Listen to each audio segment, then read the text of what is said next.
Hi all, story cut എന്ന ഈ ചാനലിലെ ആദ്യത്തെ വീഡിയോയിലേക്ക് എല്ലാവർക്കും സ്വാഗതം. സെലക്റ്റഡ് ആയിട്ടുള്ള കുറച്ച് നല്ല സിനിമകളുടെയും അതുപോലെ തന്നെ സീരീസിൻ്റെയൊക്കെ സ്റ്റോറീസ് എക്സ്പ്ലെയിൻ ചെയ്യുന്നൊരു ചാനലാണിത്. റിവ്യൂസ് അല്ല, മറിച്ച് അതിനെ കഥ പറയുന്ന തരത്തിലുള്ള വീഡിയോസ് ആയിരിക്കും ഇതിലുണ്ടാവുക. ഇഷ്ടപ്പെട്ടാൽ സപ്പോർട്ട് ചെയ്യുക. സോ കൂടുതൽ വലിച്ചു നീട്ടുന്നില്ല. ഇന്ന് നമ്മൾ എടുത്തിട്ടുള്ളത് 2023 റിലീസായിട്ടുള്ള വാട്ട് യു വിഷ് ഫോർ എന്ന് പറയുന്ന ഒരു ഇംഗ്ലീഷ് ത്രില്ലർ മൂവിയാണ്. ഒരു ഡിസ്റ്റർബിംഗ് ആയിട്ടുള്ള പ്ലോട്ടും അതുപോലെ തന്നെ അൺഎക്സ്പെക്റ്റഡ് ആയിട്ടുള്ള ട്വിസ്റ്റുകളൊക്കെ ഉള്ള ഒരു നല്ല സിനിമയാണ്. മൂവി ആദ്യം തുടങ്ങുന്നത് റയാൻ എന്ന് പറയുന്ന ഒരു കഥാപാത്രം കൊളംബിയയിലെ ഒരു എയർപോർട്ടിൽ വന്ന് ഇറങ്ങുന്നതാണ്. റയാൻ ഒരു ടാലൻറ്റഡ് ആയിട്ടുള്ള ഷെഫാണ്. പക്ഷേ ഈ ഗാംബ്ലിങ് കാരണം കുറേ അധികം സാമ്പത്തിക ബുദ്ധിമുട്ടുകളൊക്കെ പ്രയാസങ്ങൾ അനുഭവിക്കുന്നുണ്ട്. സോ അതിൽ നിന്നൊക്കെ രക്ഷപ്പെടാനായിട്ട് അവൻ്റെ കൂടെ ഷെഫ് കോളേജിൽ പഠിച്ചിട്ടുള്ള ജാക്ക് എന്ന് പറയുന്ന ഫ്രണ്ടിൻ്റെ അടുത്ത് വന്നതാണ്. അവനെ എയർപോർട്ടിൽ നിന്ന് പിക്ക് ചെയ്യാൻ വേണ്ടിയിട്ട് ജാക്ക് ആളെ അയച്ചിട്ടുണ്ട്. ഒരു കാടിനുള്ളിൽ ഒരു ഒറ്റപ്പെട്ട പ്രദേശത്താണ് ജാക്കിൻ്റെ വീടുള്ളത്. പോകുന്ന വഴിയിൽ ഡ്രൈവർ റയാൻ ഒരു എഴുത്ത് കൊടുക്കുകയാണ്. അതിൽ ജാക്ക് വീട്ടിലില്ലെന്നും വരാൻ ലേറ്റ് ആവുമെന്നും പറയുന്നുണ്ട്. കൂടാതെ ഡോർ ലോക്കിൻ്റെ നമ്പറും അതിൽ മെൻഷൻ ചെയ്തിട്ടുണ്ട്. റയാൻ വീട്ടിലെത്തി വീട്ടിനുള്ളിലേക്ക് കയറി ചെറിയ ഭക്ഷണമൊക്കെ ഉണ്ടാക്കി കഴിക്കുന്നു. വൈകുന്നേരം ആകുമ്പോൾ ജാക്ക് വരികയാണ്. രണ്ടുപേരും ഏകദേശം 12 വർഷത്തിന് ശേഷമാണ് വീണ്ടും കാണുന്നത്. അവരുടെ ജോലികളെ പറ്റിയും മറ്റ് കാര്യങ്ങളെയൊക്കെ പറ്റി സംസാരിക്കുന്നുണ്ട്. അതിൽ ജാക്ക് ഒരു ഏജൻസിക്ക് വേണ്ടിയിട്ട് ഷെഫായിട്ടാണ് വർക്ക് ചെയ്യുന്നതെന്നും പല സമയങ്ങളിൽ പല രാജ്യങ്ങളിലായിട്ടാണ് വർക്ക് ചെയ്യുന്നതൊക്കെ പറയുന്നുണ്ട്. അത്യാവശ്യം നല്ല സാലറി ആ കമ്പനി പ്രൊവൈഡ് ചെയ്യുന്നതുകൊണ്ട് തന്നെ ഇനി എന്തെങ്കിലും ഷെഫിൻ്റെ വാക്കൻസി വരികയാണ് എന്നുണ്ടെങ്കിൽ റയാനെ കൂടി സജസ്റ്റ് ചെയ്യണമെന്നും റയാൻ ജാക്കിനോട് പറയുന്നുണ്ട്.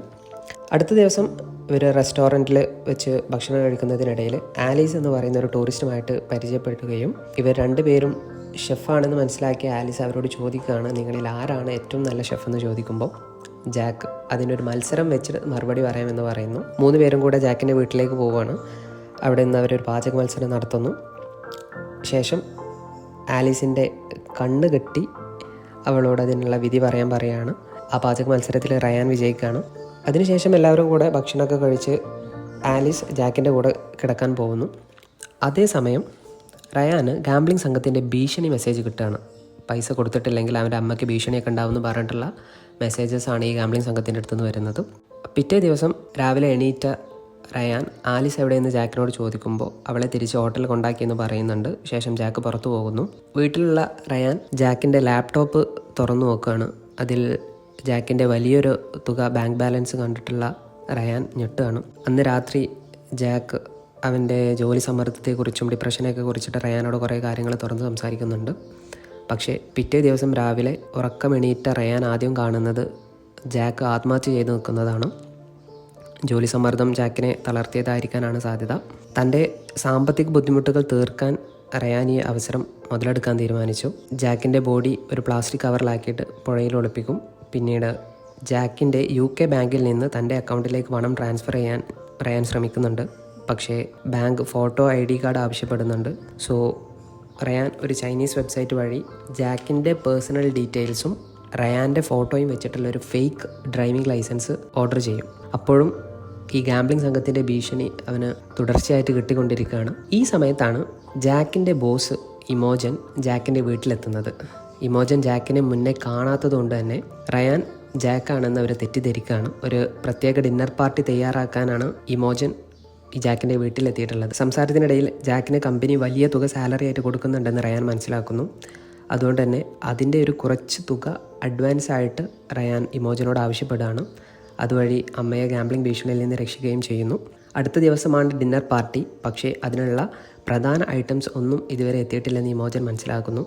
സോ സാധനങ്ങൾ വാങ്ങാനായിട്ട് റയാനും ഇമോജൻ്റെ സഹായിയായിട്ടുള്ള മോറിസും കൂടെ മാർക്കറ്റിലേക്ക് പോവുകയാണ്. പക്ഷേ ഒരു പള്ളിക്ക് മുന്നിൽ നിർത്തിയിട്ട് നാളെ രാവിലെ ഇവിടെ നിന്നും 2 പേരെ സെലക്ട് ചെയ്ത് കൊണ്ടുവരണമെന്ന് ഇമോജൻ റയാനോട് ആവശ്യപ്പെടുകയാണ്. അപ്പോഴാണ് റയാൻ ആ കാര്യം മനസ്സിലാക്കുന്നത്. ജാക്ക് ഒരു കോടീശ്വര ക്ലയൻറ്റ് ടീമിന് വേണ്ടിയിട്ട് മനുഷ്യമാംസം പാചകം ചെയ്യുന്ന ജോലിയാണ് ചെയ്തുകൊണ്ടിരുന്നത് എന്ന്. അന്ന് രാത്രി റയാൻ അവിടെ നിന്നും പോകാൻ ശ്രമിച്ചെങ്കിലും അവന് സാധിച്ചില്ല. പിറ്റേന്ന് രാവിലെ മോറിസ് റയാനെയും കൂട്ടി പള്ളിയുടെ മുറ്റത്തെത്തുന്നു. 2 പേരെ തിരഞ്ഞെടുക്കാൻ മോറിസ് അവനോട് ആവശ്യപ്പെടുകയാണ്. വേറൊരു നിവൃത്തി ഇല്ലാത്തതുകൊണ്ട് തന്നെ റയാൻ ഒരു യുവതിയും അതിൻ്റെ മുത്തശ്ശിയും കൂടെ നടന്നു പോകുന്നത് കണ്ട് അവരെ ഉറപ്പിക്കാൻ പറയുന്നു. പക്ഷേ അവർക്ക് അവരെ പിന്തുടരാൻ കഴിഞ്ഞില്ല. പകരം അവിടെയുള്ള ഒരു മെക്കാനിക് ആയിട്ടുള്ള ജോസെ എന്ന ചെറുപ്പക്കാരനെ അവർ വഴിയിൽ വെച്ച് കണ്ടുമുട്ടുകയും അയാളെ തിരഞ്ഞെടുക്കുകയും ചെയ്യുന്നു. അവരുടെ കാർ സ്റ്റാർട്ടാവുന്നില്ല എന്നും അതൊന്ന് വന്ന് നോക്കണം എന്ന് പറഞ്ഞിട്ടാണ് ജോസയെ അവർ വിളിക്കുന്നത്. അവരെ കാറിനടുത്ത് എത്തിച്ച് കാറിൻ്റെ താഴെ നിൽക്കുന്ന സമയത്ത് മോറിസ് അവനെ സൈലൻസ് ഗണ്ണുകൊണ്ട് വെടിവെച്ച് കൊലപ്പെടുത്തുകയാണ് ചെയ്യുന്നത്. അതേസമയം തന്നെ ഒരു പോലീസ് ഉദ്യോഗസ്ഥൻ അവരെ അടുത്ത് വന്നിട്ട് അവരുടെ വിവരങ്ങളൊക്കെ അന്വേഷിക്കുന്നുണ്ട്. ഒരു ഹോട്ടൽ പണിയാൻ സ്ഥലം നോക്കുകയാണെന്ന് അവർ പറയുന്നു.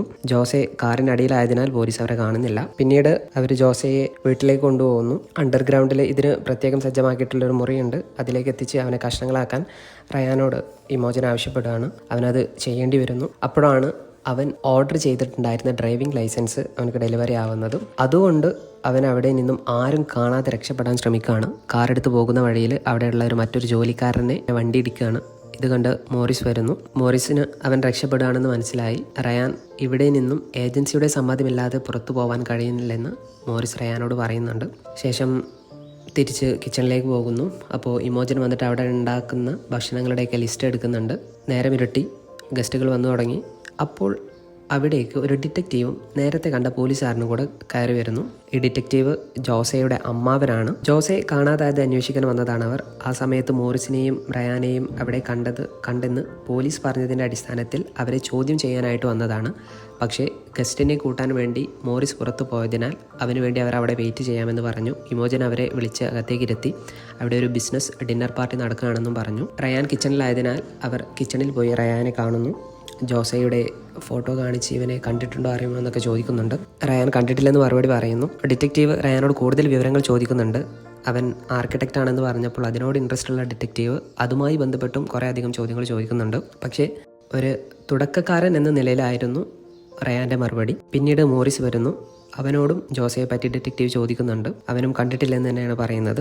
അവർ അവിടെ നിന്നും പോകാനൊരുങ്ങവേ ഗസ്റ്റുകളിൽ ഒരാൾ ഡിറ്റക്റ്റീവിനെ ഭക്ഷണം കഴിക്കാൻ ക്ഷണിക്കുന്നു. ഭക്ഷണം കഴിച്ച ഡിറ്റക്റ്റീവ് എന്ത് തരം ഇറച്ചിയാണ് ഇതിൽ ഉപയോഗിച്ചതെന്ന് റയാനോട് ചോദിക്കുകയാണ്. പന്നി ഇറച്ചിയാണ് ഉപയോഗിച്ചതെന്ന് റയാൻ മറുപടി പറയുന്നു. ഇതിനിടെ ആലീസ് ജാക്കിനെ അന്വേഷിച്ച് വീട്ടിലെത്തുകയാണ്. റയാൻ ജാക്കായി അഭിനയിക്കുന്നതിൽ അവൾക്ക് എന്തോ പന്തിയോട് തോന്നുന്നു. ജാക്ക് UK തിരിച്ചു പോയതാണെന്ന് റയാൻ അവളോട് മറുപടി പറയുന്നു. കൂടാതെ ജാക്കിൻ്റെ വാച്ച് റയാൻ്റെ കയ്യിൽ അവൾ കാണുകയും ചെയ്തു. ഇപ്പോഴാണ് നാവ് ഉപയോഗിച്ചിട്ടുള്ള അടുത്ത വിഭവം തയ്യാറാക്കാൻ ഇമോജൻ റയാനോട് പറയുന്നത്. പക്ഷേ ജോസയുടെ നാവ് കേടുവന്നതിനാൽ എടുക്കാൻ പറ്റില്ലെന്ന് റയാൻ പറയുന്നുണ്ട്. അപ്പോഴാണ് ആലിസ് തനിച്ചാണ് വന്നതെന്ന് ഇമോജൻ മനസ്സിലാക്കുന്നത്. അതുകൊണ്ട് അവളെ കൊലപ്പെടുത്തി അവളുടെ നാവ് എടുക്കാൻ പറയുന്നു. എന്നിട്ട് ഭക്ഷണം വിളമ്പുന്നു. ഇതിനിടയിൽ രഹസ്യമായി ഒരു എഴുത്തിലൂടെ റയാൻ ഡിറ്റക്റ്റീവിനോട് ബാത്റൂമിലേക്ക് വരാൻ ആവശ്യപ്പെടുന്നു. അവൻ കാര്യങ്ങളെല്ലാം ഡിറ്റക്റ്റീവിനോട് തുറന്നു പറയുന്നു. ഇതറിഞ്ഞ ഡിറ്റക്റ്റീവ് ജോസയെ മുറിച്ച ആ റൂമിലേക്ക് പോകുന്നു. അവിടെ വെച്ച് ഡിറ്റക്റ്റീവ് മോറിസിനാൽ കൊലപ്പെടുകയും ഡിറ്റക്റ്റീവിൻ്റെ മാംസം ഭാവി ഭക്ഷണത്തിനായി സൂക്ഷിക്കുകയും ചെയ്യുന്നു. ജോസെ മറ്റൊരു രാജ്യത്തേക്ക് പോയെന്ന ഡിറ്റക്റ്റീവിൻ്റെ മെയിലിൽ നിന്നും അവൻ്റെ കുടുംബത്തിലേക്ക് അയക്കുകയാണ്.